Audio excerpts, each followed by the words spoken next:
On the morning of Good Friday in the year 1014, the coast of Dublin became the stage for one of the bloodiest confrontations in Irish history. The setting: wind-swept beaches along the frigid waters of Dublin Bay, bearing witness to the clash between two worlds, the Gaelic and the Norse. This pivotal battle would forever change the course of Ireland's history and reshape the balance of power in the region. Early 11th century Ireland was a complex web of alliances and rivalries, with political landscapes constantly shifting. The Vikings, who had by this time established important coastal settlements like Dublin, were no longer simply invaders. They had become an integral part of local politics. Dublin itself had grown from a small raiding base to a prosperous trading port and political centre under Norse control, serving as a hub for commerce across the Irish Sea and beyond to Scandinavia. The air on that fateful morning carried the smell of sea salt, mixed with the metallic scent of armour and the earthy aroma of leather garments typical of both Irish warriors and Vikings. These once foreign raiders had, over generations, integrated into Irish society, intermarrying with local families and adopting aspects of Gaelic culture while maintaining their Norse traditions.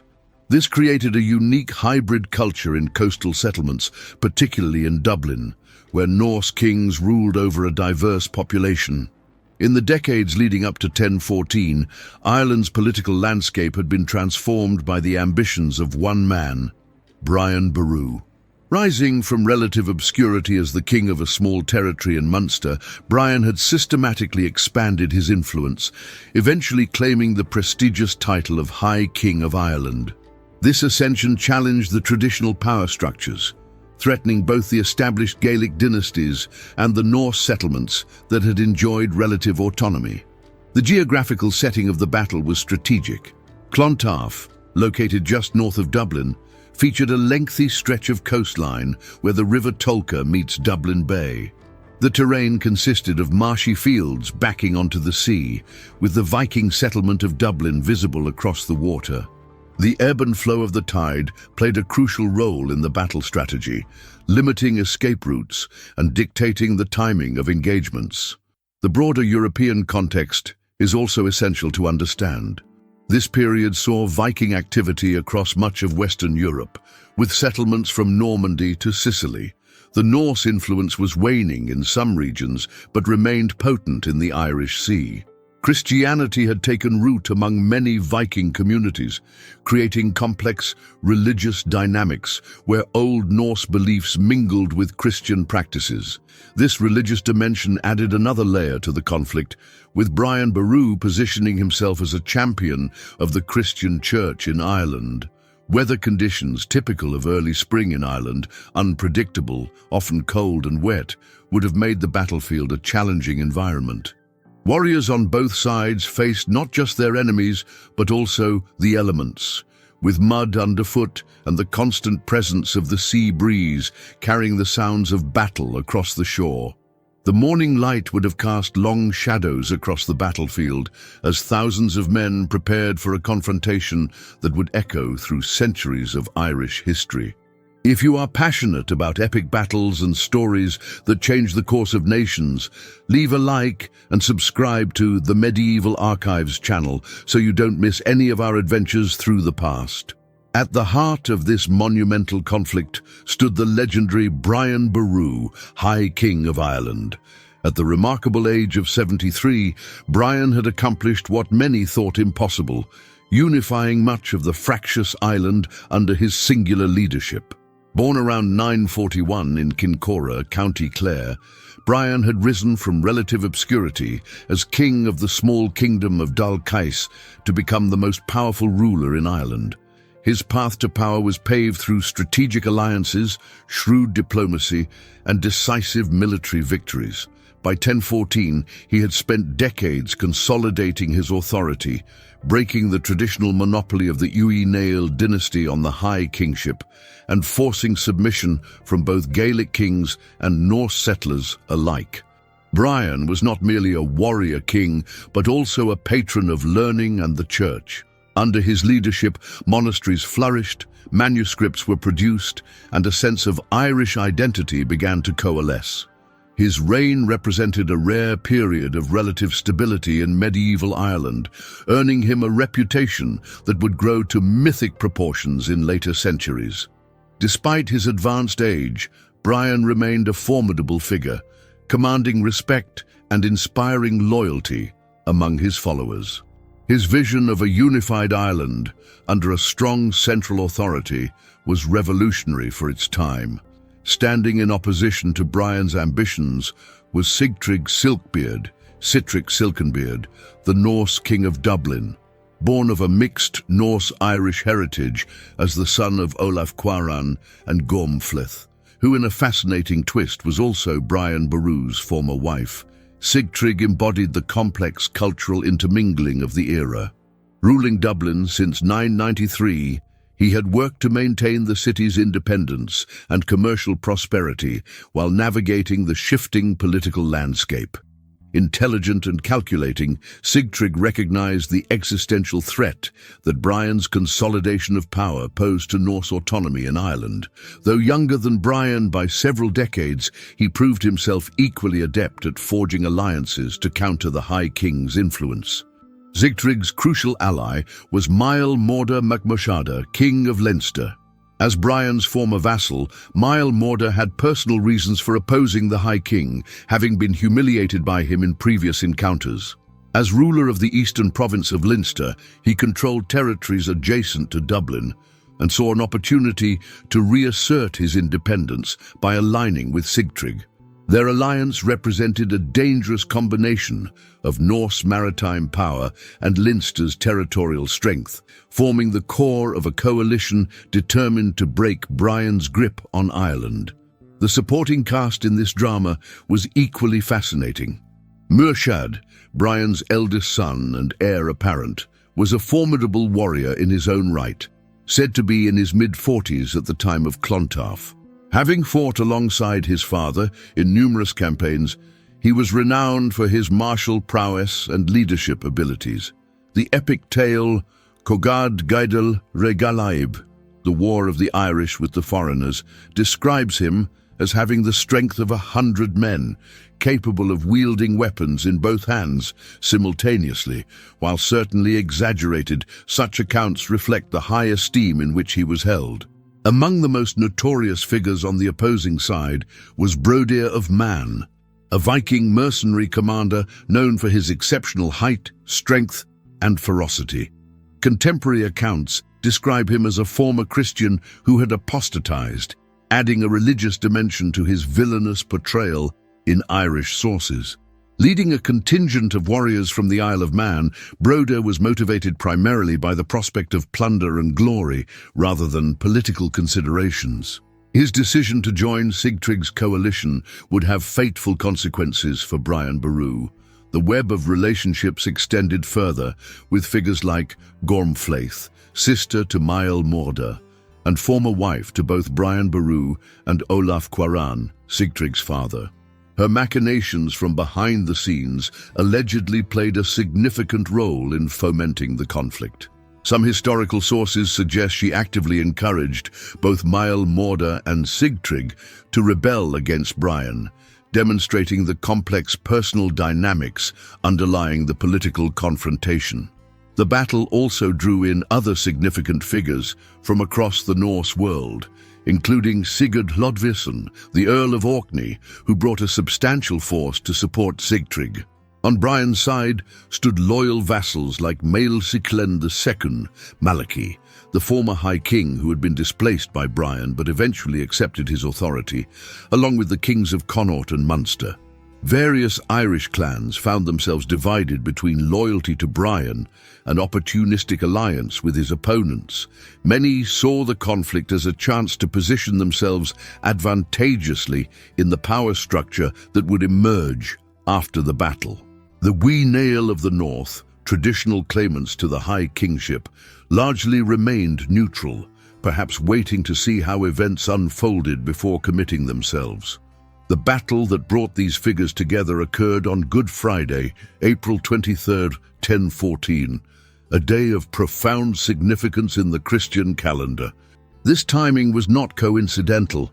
Contemporary sources suggest that Brian was reluctant to fight on such a holy day, while his opponents may have deliberately chosen it, believing it would give them an advantage against the pious king. An estimated 10,000 warriors participated in the confrontation, making it one of the largest battles in medieval Irish history. Its significance is underscored by the fact that it appears not only in Irish annals, but also in Norse sagas, demonstrating its impact across the Norse world. Interestingly, despite extensive historical research, the exact location of the battle remains a subject of debate among historians.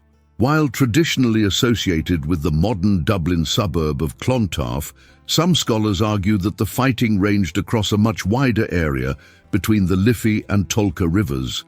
This uncertainty adds another layer of mystery to an already legendary conflict that would determine the balance of power in Ireland for generations to come. The Battle of Clontarf represented far more than a simple military confrontation between Irish and Viking forces. It was a pivotal struggle for Ireland's political future and cultural identity. The central question hanging in the balance that fateful day was profound. Who would control the island? Would it be the traditional Gaelic system championed by Brian Boru, or a new hybrid order blending Norse and Irish influences? To fully understand the depth of this conflict, we must examine the complex political landscape of early 11th century Ireland. For centuries, Irish society had operated under a sophisticated but fragmented system of regional kingships. Power was distributed among numerous tuatha, small kingdoms, with provincial kings exercising authority over these smaller units, and a high king claiming nominal overlordship of the entire island. This system, deeply rooted in ancient Brehon law and kinship ties, had proven remarkably resilient, but it also perpetuated political fragmentation that left Ireland vulnerable to external threats.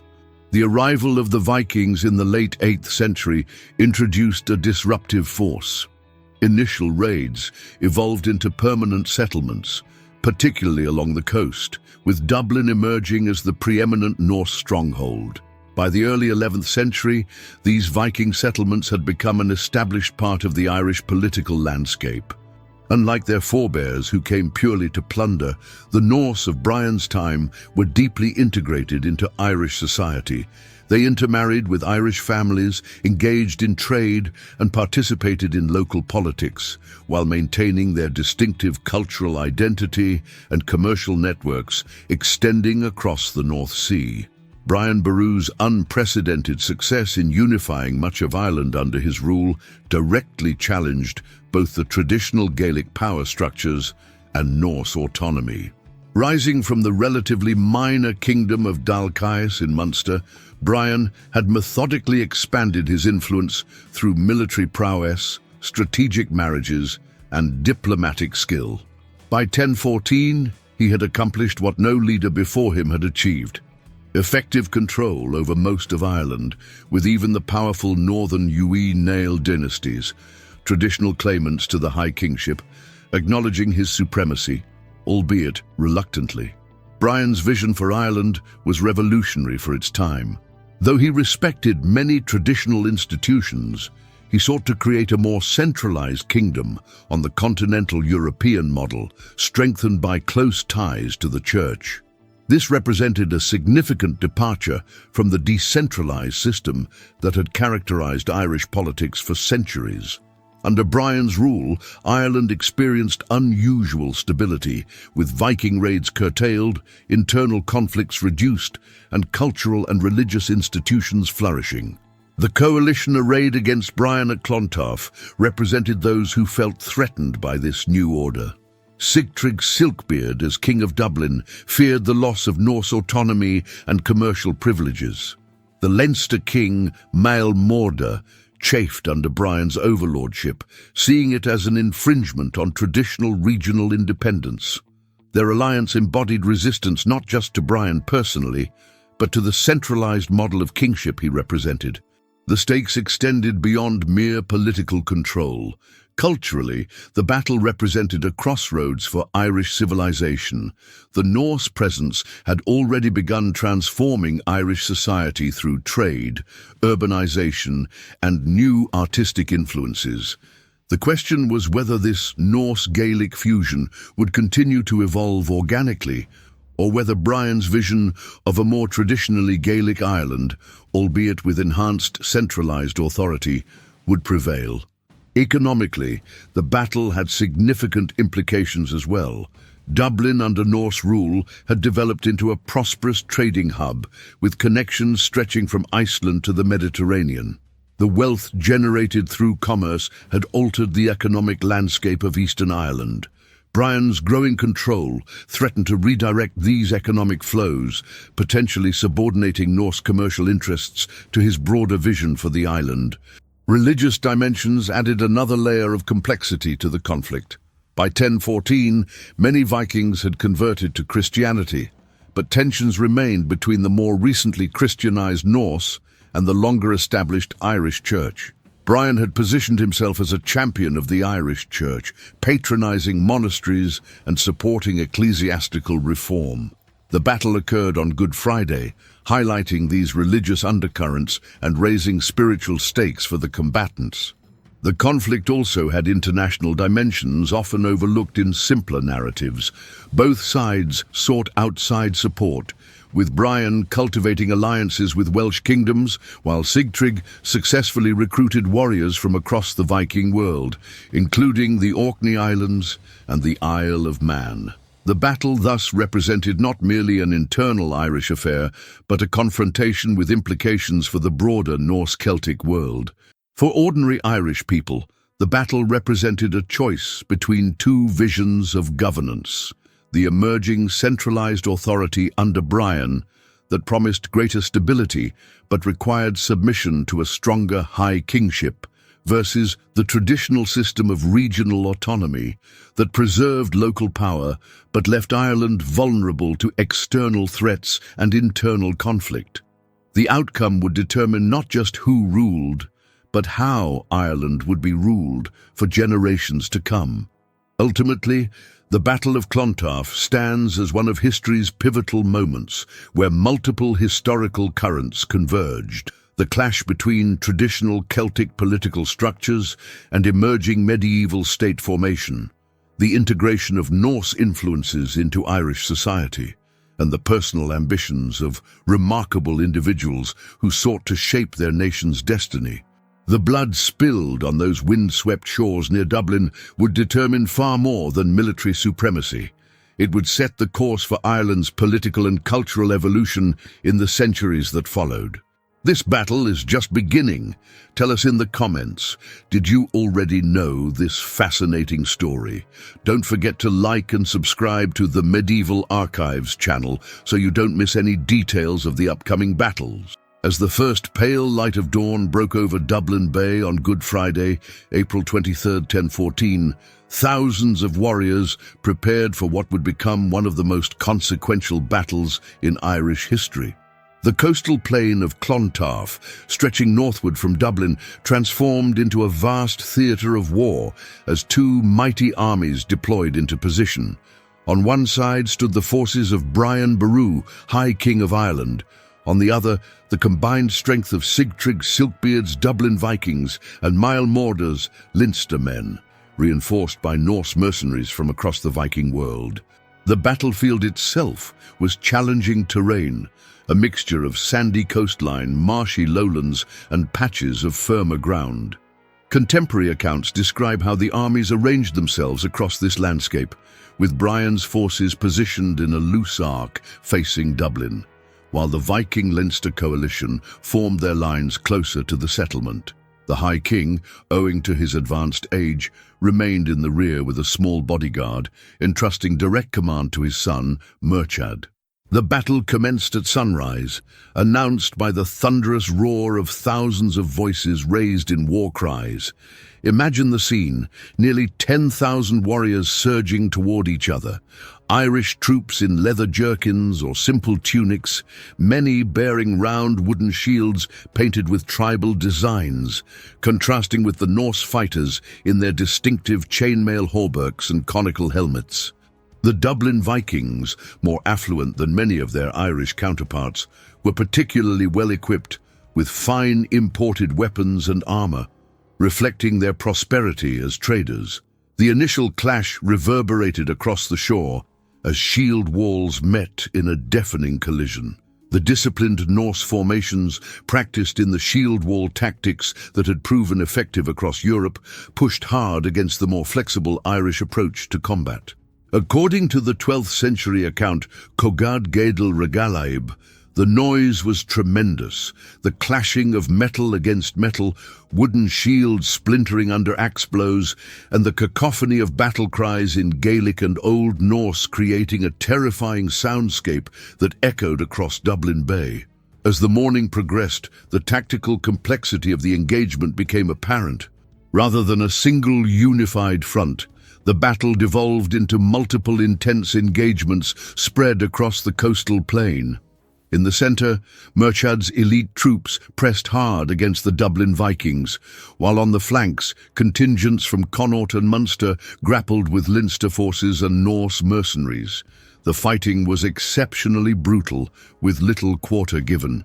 Contemporary sources describe warriors hacking through shield walls with axes, spear thrusts claiming lives by the dozen, and sword-wielding champions engaging in desperate individual combats amidst the chaos. Environmental factors played a decisive role as the day progressed. The battle coincided with a spring tide in Dublin Bay, and as high tide approached around mid-morning, the waters began to rise dramatically along the shore.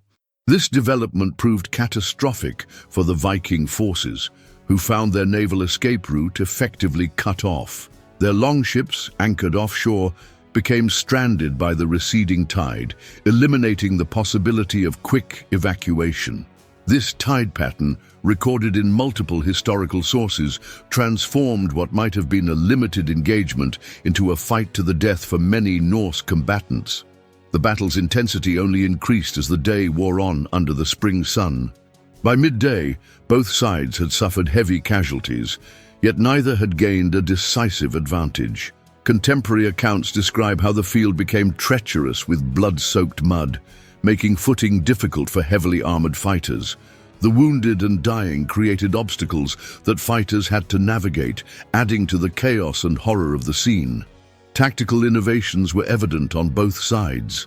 The Irish demonstrated their adaptability, with some units employing flanking maneuvers to disrupt the more rigid Viking formations. Celtic warriors, renowned for their individual fighting prowess, sought out Norse champions for single combat, a tradition honored by both cultures. Meanwhile, the Viking berserkers, elite warriors known for fighting in a trance-like fury, carved bloody paths through Irish ranks before eventually being overwhelmed by superior numbers. By early afternoon, the tide began to turn, both literally and figuratively. As Dublin Bay's waters receded, exposing the mud flats, parts of the Viking-Leinster coalition began to falter.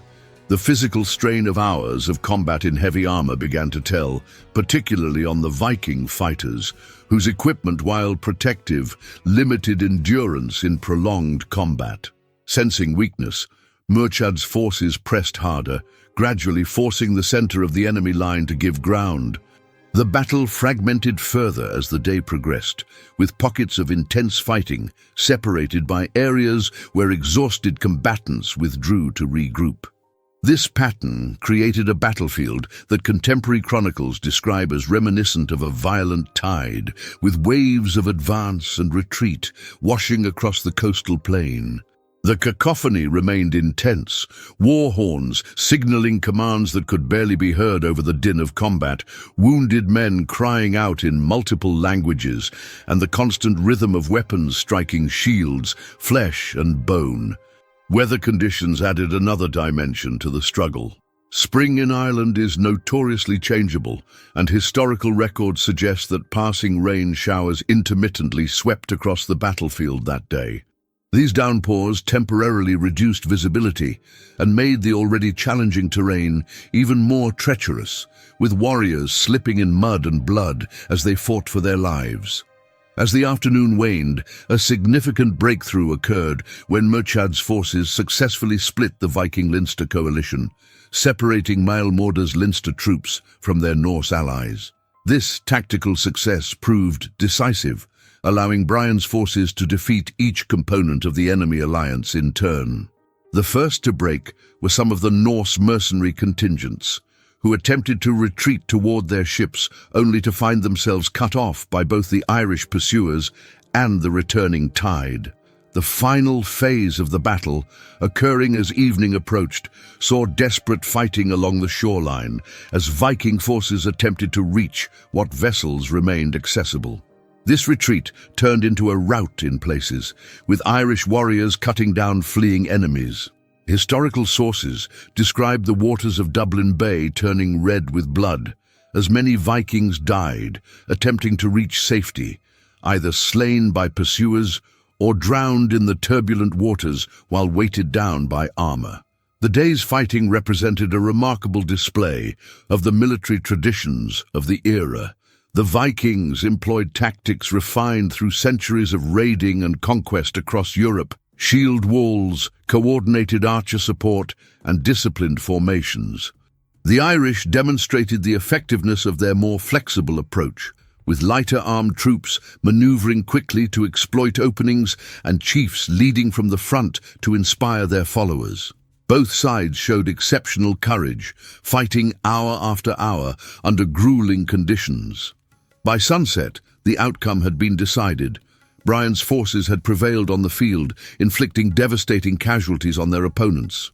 The Viking-Leinster coalition had been shattered, with many of their most prominent leaders dead or captured. The remnants of the defeated army fled either back to the relative safety of Dublin's walls or to whatever ships remained accessible as darkness fell over the blood-soaked field of Clontarf. The battle stands as one of the most significant military engagements in medieval Irish history, not only for its scale, with casualties estimated in the thousands, but for the political consequences that would flow from its outcome. The day-long struggle had determined far more than military supremacy. It had shaped the future of Ireland itself, though not necessarily in the way that either side might have anticipated as they drew up their battle lines at dawn on that fateful Good Friday. As the blood-soaked battlefield of Clontarf fell silent on the evening of April 23, 1014, the forces loyal to Brian Boru could claim a decisive military victory.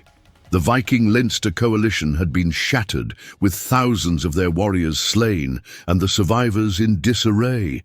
Yet this triumph would soon be overshadowed by a series of devastating losses that transformed the day's achievement into one of history's most bittersweet victories. The most profound tragedy occurred in the aftermath of the main battle. Brian Boru, the elderly High King who had unified much of Ireland through decades of strategic brilliance, met his end not in the heat of combat, but in a moment of prayer and reflection. Contemporary accounts describe how Brian, at age 73, had remained in his encampment during the battle, entrusting field command to his son Murchad. As was his custom, the devout king spent the day in prayer, attended only by a small personal guard. As twilight descended and the sounds of battle diminished, Brian was reportedly offering thanks for the victory when his position was discovered by a small band of fleeing Norse warriors led by Brodir of Man. The Norse mercenary, described in the Kogad Gedel Re Galaiv as a fierce, violent Viking, stumbled upon the king's tent while attempting to escape the battlefield. Recognizing the High King from descriptions, Brodir seized the opportunity for a final devastating act of vengeance. The fatal encounter is vividly described in both Irish annals and Norse sagas. According to the 13th century Norse work, Njal's Saga, Brodir saw that King Brian's men were pursuing the fleers and that there were few men by the king's tent. Then he rushed from the wood, broke through the shieldberg and hewed at the king. Despite his advanced age, Brian reportedly fought back, wounding Brodir before succumbing to his injuries. The Icelandic Thorstein Sidu-Halsson's saga adds the detail that Brian's final blow severed Brodir's leg, even as the Viking's axe split the High King's skull. The death of Brian Boru sent shockwaves through Irish society. The architect of Ireland's greatest unification, the man who had systematically broken Viking power and brought unprecedented stability to the island, had been slain at the moment of his greatest triumph. The symbolic impact was immense, a victory that should have cemented Brian's vision for a unified Ireland, instead became the epilogue to his remarkable life. Yet Brian's death was not the only catastrophic loss for the Irish forces that day. His son and heir apparent Murshad had also fallen in the brutal fighting. Contemporary accounts describe Murshad's death in heroic terms, claiming he slew dozens of enemies before being mortally wounded. The Kogad Gedel Re Galaif provides a detailed, if somewhat mythologized, account of Murshad's final combat with a Viking champion named Anrad, where both warriors inflicted fatal wounds upon each other. Historical evidence suggests Murshad was approximately 63 years old at his death, an experienced military commander whose loss severely compromised the succession plans for Brian's dynasty. The tragedy extended to the next generation as well. Murshad's own son, Toyadelbach, was reportedly found drowned at the battle's edge, either driven into the sea during combat or killed while pursuing fleeing enemies along the shoreline. With 3 generations of Brian's direct line, the grandfather, son and grandson, all perishing on a single day, the carefully constructed political legacy of the Dal Kais dynasty suffered an irreparable blow. The human cost extended far beyond Brian's immediate family. Other prominent Irish leaders fell that day, including the kings of Meath and Desmond, along with numerous chieftains from across Brian's confederation. Contemporary annals provide extensive lists of noble casualties, suggesting that the Irish victory came at an extraordinary price, decimating the leadership class that had been essential to Brian's unification efforts. The opposing coalitions suffered equally devastating losses. Mael Morda mac Murchada, King of Leinster and one of the principal architects of the rebellion against Brian, perished in the fighting. Norse accounts confirm that many of their most prominent leaders also fell, including Sigurd Lodvirsson, the powerful Earl of Orkney, who died clutching his raven banner, and numerous chieftains from Dublin, Man and the Hebrides. The aftermath of the battle presented a heartbreaking tableau. As night fell over Clontarf, the beach was littered with thousands of bodies, Irish and Norse, noble and common warriors alike, their blood mingling with the incoming tide. According to the Annals of Ulster, the combined casualties numbered well over 7,000 men, an extraordinary toll for a medieval conflict. The return of Brian's body to his ancestral lands became a solemn procession that crystallized the day's tragic contradictions. The victorious army, now leaderless, escorted their fallen king's remains first to the monastery at Swords, then to Duleek, and ultimately to Armagh, Ireland's ecclesiastical capital. The Annals of Ulster record that the body of Brian was taken from Swords to Duleek, and from there to Louth, and the community of Patrick came thereafter, and took the body of Brian, King of Ireland, and of his son Murshad, and the head of Conaing, and the head of Mothla to Armagh, and they were buried at Armagh in a new tomb. This 12-day funeral journey became a powerful symbol of both triumph and catastrophe. A victorious king being honored with unprecedented ceremony, even as the future he had envisioned crumbled in the hands of his successors. The choice of Armagh for Brian's final resting place reflected his status as the island's paramount ruler and emphasized his role as a patron of the church, yet it also highlighted the fact that no successor existed who could maintain the unity he had created. The psychological impact of this bitter triumph reverberated through contemporary accounts. Irish chronicles, while celebrating the defeat of the foreigners, strike notes of profound grief for the fallen king and his heirs. The Cogad Gaidel Rig Alaiv compares the loss to the fall of the towers of Ailíc, the fall of Tara of the Kings, emphasizing how Brian's death created a vacuum at the center of Irish political life. In the immediate aftermath, a leadership crisis enveloped the victorious forces. Donchad, Brian's surviving son, who had been absent from the battle due to a separate raiding mission, attempted to assert his claim to succession. However, he lacked the stature and support of his fallen brother Murchad.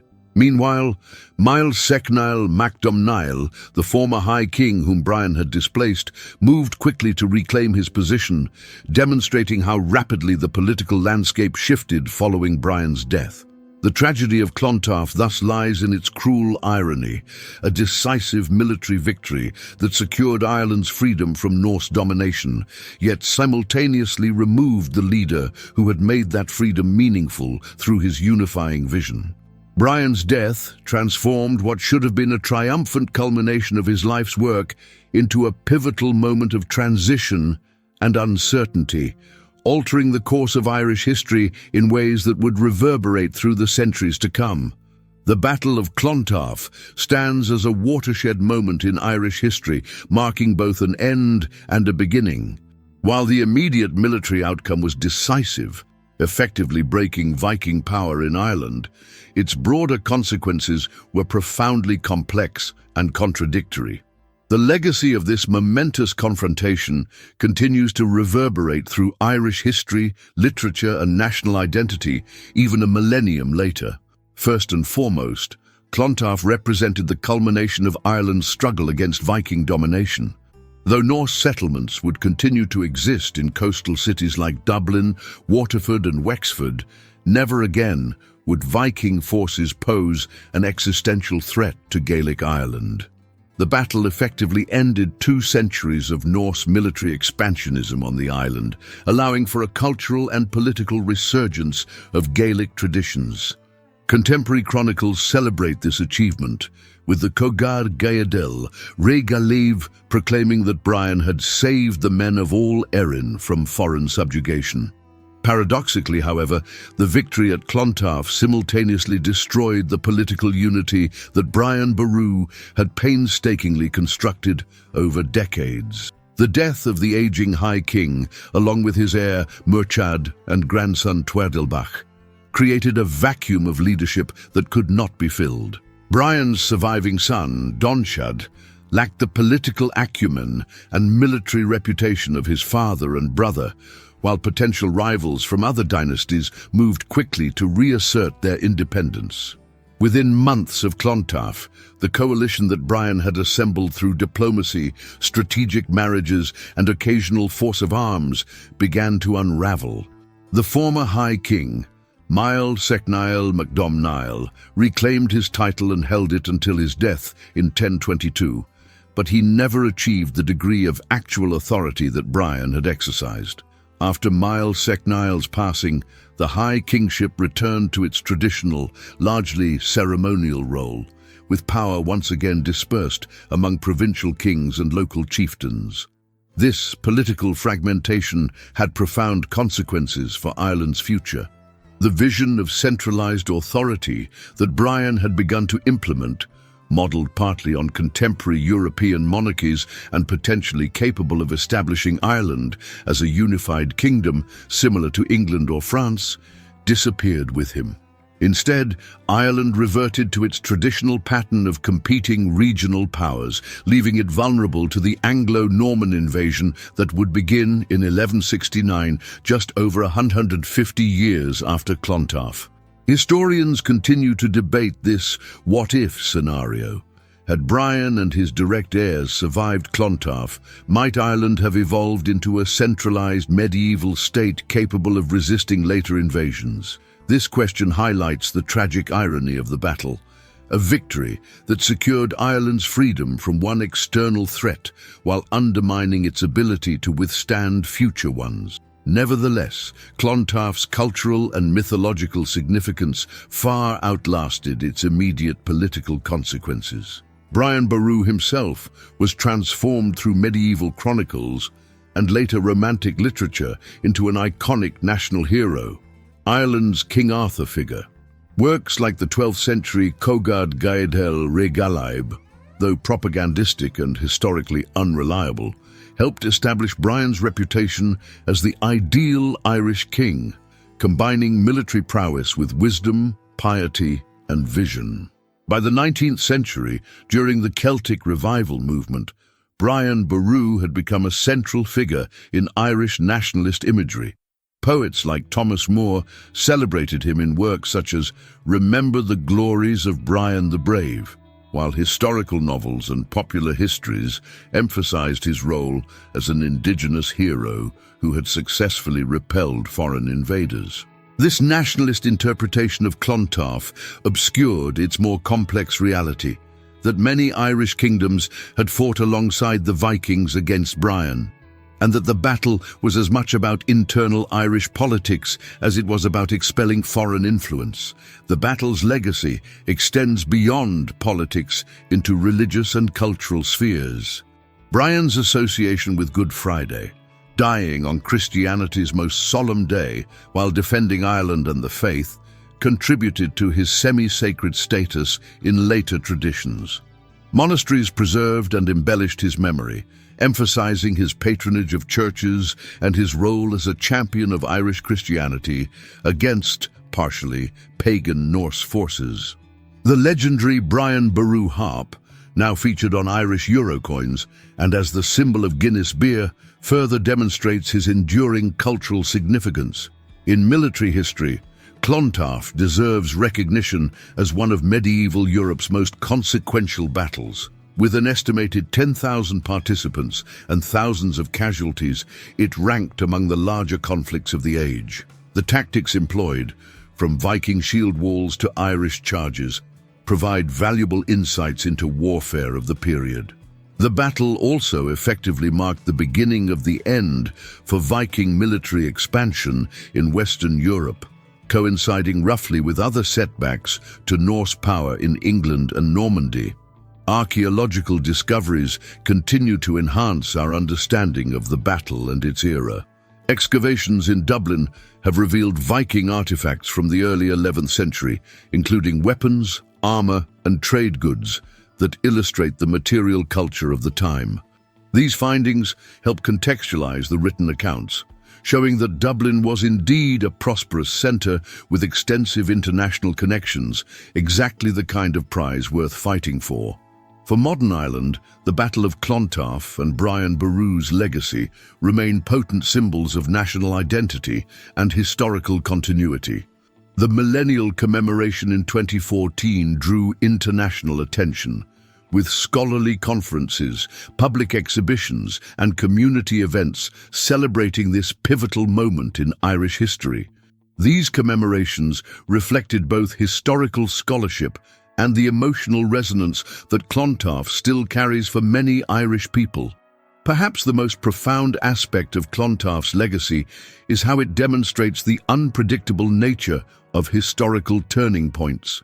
What appeared to be a decisive victory, and in military terms certainly was, ultimately failed to secure the political future its architect had envisioned. Instead, Ireland returned to its traditional fragmented state, with power dispersed among competing regional kings. This pattern would persist until the Anglo-Norman invasion began a new chapter in Irish history, one that might have been very different had Brian's unification project survived his death at Clontarf. As we reflect on this pivotal battle from the perspective of a millennium later, we can appreciate both its immediate significance in ending Viking military dominance and its tragic failure to establish lasting political unity in Ireland. The battle reminds us that history is shaped not only by grand forces and movements, but also by individual lives and deaths. The fall of a 73-year-old king and his heirs on a spring day in 1014 altered Ireland's trajectory for centuries to come. In Brian Boru, we see a leader who nearly changed the course of his nation's history, only to have his life's work partially undone by his death at the moment of his greatest triumph. Yet his legacy endures in Ireland's cultural memory and national identity. The great king who, for a brief and shining moment, united a divided Ireland and repelled foreign domination. Whether viewed as triumph or tragedy, the Battle of Clontarf remains one of history's most poignant examples of victory, snatched from the jaws of ultimate success by the cruel hand of fate. If you were impressed by this epic story, be sure to like the video, share with your friends and subscribe to the Medieval Archives channel. Next week, we'll be back with another incredible story from the Middle Ages.